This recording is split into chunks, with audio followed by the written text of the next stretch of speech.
Okay, I just made this whole rant about PlayPosit in Schoology, and I thought I was going to take it down because I realized I made an error.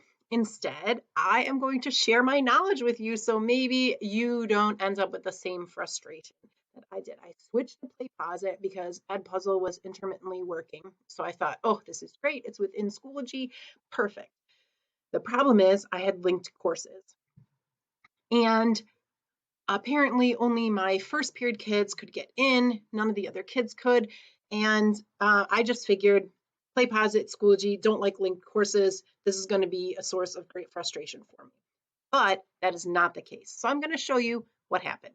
So I'm going to go into this course, which is linked. It's 2 sections that are linked. All right, I'm going to go into this folder and I'm going to open this assignment.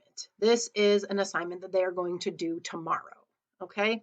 So I thought I was genius. See, it's already set up. So I manage bulb link, I set the bulb link, it's ready to monitor. Here's what I failed to see. Do you see this right here? This little drop-down menu?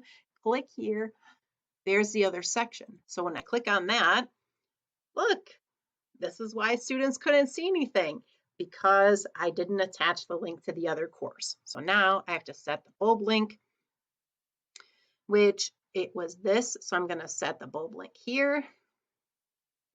Okay, yes, I want to link it. Ta-da! Okay, so I've decompressed, and now hopefully you won't have the same frustration as I did if you use PlayPosit with linked